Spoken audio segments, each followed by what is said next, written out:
HSC পরীক্ষায় বিলাসী গল্প থেকে সৃজনশীল এবং এমসিকিউ প্রশ্ন উত্তর করতে হয়। আমরা অধিকাংশ শিক্ষার্থী এই বিলাসী গল্পের চরিত্র সম্পর্কে কিংবা অপরিচিতা গল্পের যে কল্যাণী তাদের চরিত্রটা গুলিয়ে ফেলি। সুপ্রিয় শিক্ষার্থীরা, আজকে আমরা বিলাসী গল্পটা পড়ব এবং এই বিলাসী গল্প থেকে বিগত বছর বোর্ড প্রশ্নে কি কি প্রশ্ন এসেছে সেই প্রশ্নগুলো সলভ করব। বিলাসী গল্পটা যদি আমরা দেখি তাহলে এটা লিখেছেন শরৎচন্দ্র চট্টোপাধ্যায়। এখানে আমরা কিছু প্রথমেই এমসিকিউ সলভ করব, তারপর বিলাসী গল্পের যে চরিত্রগুলো সেই চরিত্রগুলো সম্পর্কে আমরা জানব। প্রথমে যে প্রশ্নটা দেওয়া আছে যে উপরের আদালতের হুকুম বলতে কোনটিকে আসলে বোঝানো হয়েছে। এখানে উপরের আদালতের হুকুম বলতে কোন জিনিসটাকে বোঝানো হয়েছে বিলাসী গল্পে? স্রষ্টার নির্দেশ, হাইকোর্টের নির্দেশ, গোড়ার নির্দেশ নাকি জজ কোর্টের নির্দেশ? আমি আবারও বলি, আমরা শুরু থেকে শেষ পর্যন্ত ক্লাসটা করব এবং এই ক্লাসের শেষে কিন্তু একটা চমক আছে এবং আমরা দেখব যে এই এমসিকিউগুলো যদি আমাদের বোর্ড পরীক্ষায় আসতো আমরা কতটা পারতাম। সো একটা টেস্টিংও কিন্তু আমাদের এখানে হয়ে যাবে। তোমরা একটু উত্তর দাও যে বিলাসী গল্পে উপরের আদালতের হুকুম বলতে কোন জিনিসটাকে বোঝানো হয়েছে। এটা উত্তরটা হচ্ছে যে স্রষ্টার নির্দেশকে কিন্তু বোঝানো হয়েছে। বিষহরীর আজ্ঞা কি আসলে? বিলাসী গল্পে আমরা দেখতে পাই বিলাসী এবং মৃত্যুঞ্জয়ের তাদের কি ছিল, তারা পরবর্তীতে মৃত্যুঞ্জয় বিলাসীকে ভালোবেসে সে সাপুরে জীবন যাপন করছিল বা সেইটাতে সে অভ্যস্ত হয়ে গিয়েছিল, তার জীবিকা সেই রকমভাবে নির্বাহ করত। এই বিষহরীর আজ্ঞা বলতে আমরা কোন জিনিসটাকে বুঝি? বিষহরীর আজ্ঞা বলতে এখানে আসলে মন্ত্র সিদ্ধ হওয়াকে বোঝানো হচ্ছে। গেল গেল গ্রামটা রসাতলে গেল, এই যে গেল গেল গ্রামটা রসাতলে গেল, কেন আসলে গ্রাম রসাতলে? রসাতল বলতে এখানে আসলে ব্যঙ্গ অর্থে ব্যবহৃত হয়েছে বা এটাকে আমরা বলতে পারি রসাতলে মানে হচ্ছে যে ধ্বংস হওয়া বা অধপতন হওয়া, মানে গ্রামের একদম কি হয়ে যাচ্ছে তাই অবস্থা, অধপতনে গেল আর কি। এটার কারণটা কি মৃত্যুঞ্জয় এবং বিলাসী বিয়ে না হয়? এটা হবে না। মৃত্যুঞ্জয় জাত বদল করায় নাকি মৃত্যুঞ্জয় বিলাসীর হাতের রান্না ভাত খাওয়ায়? দুইটা অপশনের মধ্যে কোনটা নিব আমরা? তোমরা একটু দ্রুত জানাও। আমরা এটা উত্তরটা নিয়ে নিলাম যে মৃত্যুঞ্জয় বিলাসীর হাতের রান্না ভাত খাওয়ায়। তখন বলা হয়েছিল যে গেল গেল গ্রামটা রসাতলে গেল, কারণ তাদের এটা ছিল যে পুরুষ মানুষ একবারের জায়গায় দুইবার পাঁচবার নিকা করতেই পারে, বিয়ে করতেই পারে, কিন্তু সে কেন আসলে এরকম নিচু সম্প্রদায়ের একজন মানুষের হাতের রান্না করা খাবার সে গ্রহণ করলো? এই জন্য এটাকে বলা হয়েছে অন্য পাপ, যে এটার প্রায়শ্চিত্ত হয় না। দুনিয়ার সকল পাপের প্রায়শ্চিত্ত হয় কিন্তু অন্য পাপের প্রায়শ্চিত্ত হয় না। বিলাসী গল্পে রক্ষণশীল সমাজের পরিচয় কোন চরিত্রে প্রতীয়মান?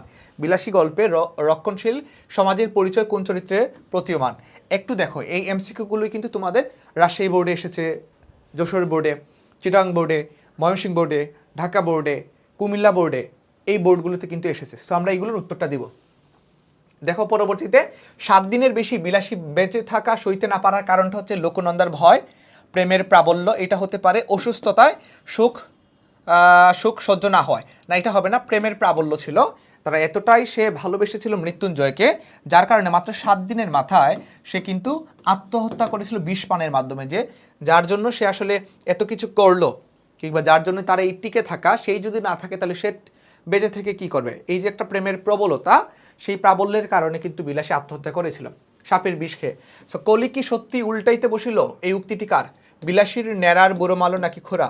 খুড়োর কাজই ছিল এরকম যে উল্টাপাল্টা কথাবার্তা বলা, তার ভাইপোর নামের বদনাম রচনা করা। আচ্ছা, তারপর দেখেন কে বলিবে এ আমাদের সেই মৃত্যুঞ্জয়। বিলাসী গল্পে অনুসারে কোন পরিবর্তনের কারণে মৃত্যুঞ্জয় সম্পর্কে উক্তিটি করা হয়? কে বলিবে আমাদের সেই মৃত্যুঞ্জয়। বিলাসী অন্য পাপ যখন করেছিল এইটা হবে। অসুস্থতার কারণে জাত পরিবর্তন নাকি আচরণিক পরিবর্তন? এই দুইটা হবে না। অসুস্থতা কিংবা জাত পরিবর্তনের জন্য এই কথাটা বলেছিল যে কে বলিবে এই আমাদের সেই মৃত্যুঞ্জয়। অর্থাৎ মৃত্যুঞ্জয় যখন তার স্বাভাবিক জীবন রেখে সে যখন সাপুরেদের মতো জীবন ধারণ করছিল, জীবিকা নির্বাহ করছিল, তখন তার বেশ লম্বা চুল হয়ে যায়, তার হাতের মধ্যে এখানে কড়ি, তারপর বিভিন্ন তাবিজ এগুলো ছিল। মন্ত্রসিদ্ধ হওয়ার পর যে যে জিনিসগুলো থাকে একজন সাপুরের, সবগুলো সে নিয়েছিল, যার কারণে এই যে তার যে জাত পরিবর্তন, জাত পরিবর্তনের কারণে যে কেউ দেখে মনে করবে যে এইটা আমাদের সেই মৃত্যুঞ্জয় না। বস্তুটি এই অসাধ্য সাধন করিয়া তুলিয়াছিল, এখানে এই বস্তুটির নামটা আসলে কি? শ্রদ্ধা, সেবা, ভালোবাসা, ভক্তি। দেখো, আমরা বিলাসী গল্পে আমরা কেবল দেখতে পাই যে মৃত্যুঞ্জয় বিলাসীর প্রেম, কিন্তু আমরা একবারও চিন্তা করি নাই যে বিলাসী এবং মৃত্যুঞ্জয়ের মধ্যকার কি এমন হয়েছিল যেটার কারণে মৃত্যুঞ্জয় তার এই যে একটা অসাধ্য, একটা প্রথা বিরোধী, প্রথার বিপক্ষে থাকা বা একটা রক্ষণশীল সমাজ ব্যবস্থা থেকে বের হয়ে এসে আরেকজন মানুষকে আমরা যাকে বলছি নিচু জাত, নিচু সম্প্রদায়ের মানুষ, সেই নিচু সম্প্রদায়ের মানুষকে সে আপন করে নিয়েছিল এবং ইভেন সে তার জাত পরিবর্তন করেছিল। এই অসাধ্য বিষয়টা আসলে কি? এই অসাধ্য বিষয়টা হচ্ছে যে তার ভালোবাসা, মৃত্যুঞ্জয়ের প্রতি বিলাসীর ভালোবাসা। সরস্বতী খুশি হইয়া বর দিবেন কিনা, বর মানে হচ্ছে উপহার।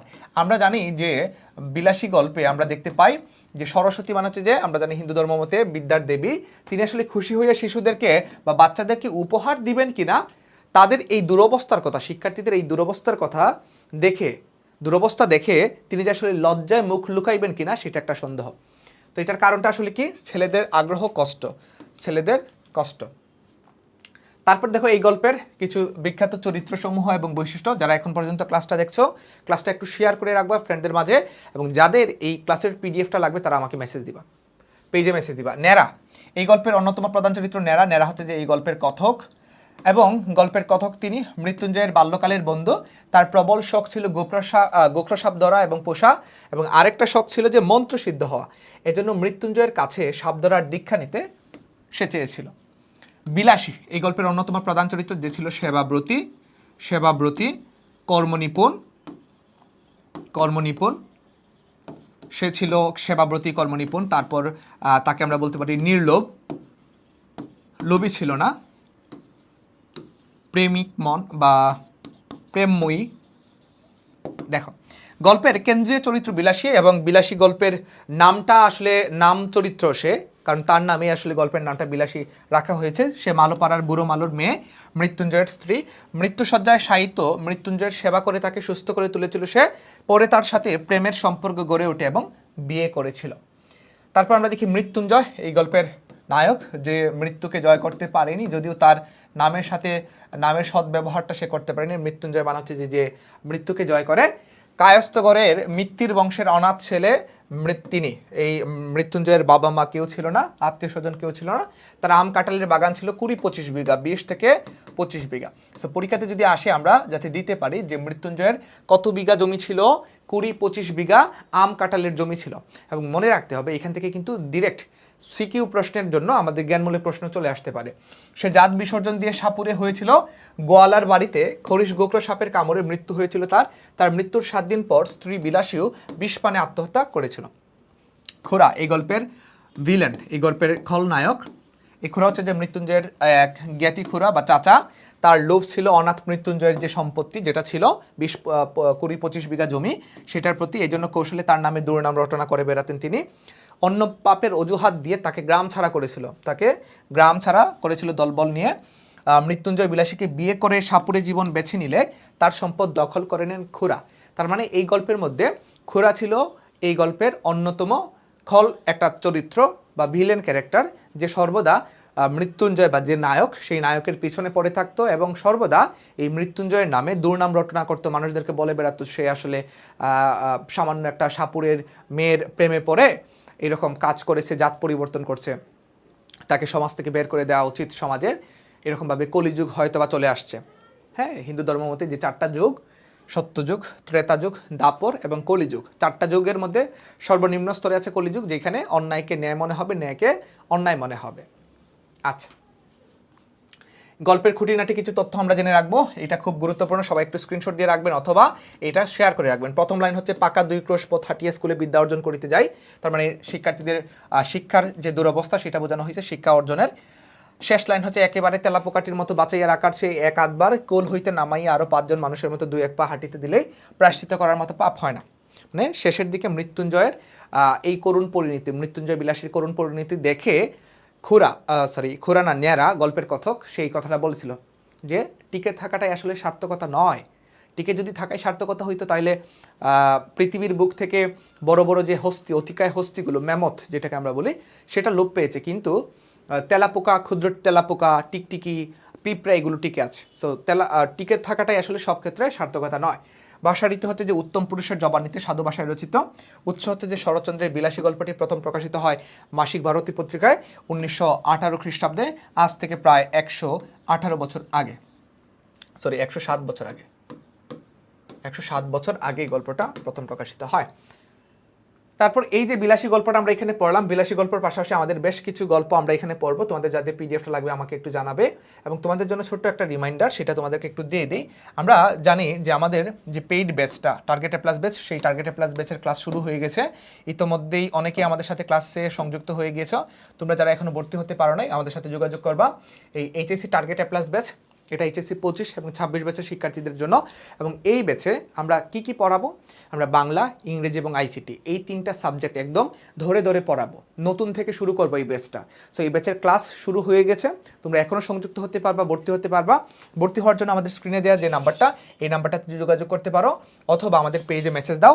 আর এইটার কোর্স ফি 2000 টাকা, কিন্তু এখন এটা 5 তারিখ পর্যন্ত যারা ভর্তি হচ্ছে তাদের জন্য কিন্তু ডিসকাউন্টে 999 টাকা রাখা হচ্ছে। এবং যারা মনে করছে যে ভাই আমি এইচএসসি বাংলা, ইংলিশ, আইসিটি কিছুই পড়ি না, কিছুই পারি না, তাদের জন্য এই ব্যাচটা আমরা একদম নতুন করে শুরু করব। আমরা একদম নতুন করে শুরু করব, হাতে খড়ি যেটাকে বলা হয়। কেমন? সো এই ব্যাচটা এইচএসসি 25 এবং 26 উভয় ব্যাচের জন্য যুগান্তকারী একটা ব্যাচ অপরচুনিটি হতে যাচ্ছে। যারা এখন সংযুক্ত হও নাই, অনেকে সংযুক্ত হয়ে গিয়েছো, যারা সংযুক্ত হও নাই, এই নতুন ব্যাচটাতে যুক্ত হয়ে তোমার প্রিপারেশনটা গুছিয়ে নাও। সো আজকে এই পর্যন্তই, তোমাদের সাথে দেখা হবে অন্য কোনো ক্লাসে। সেই পর্যন্ত সবার জন্য শুভকামনা। আল্লাহ হাফেজ।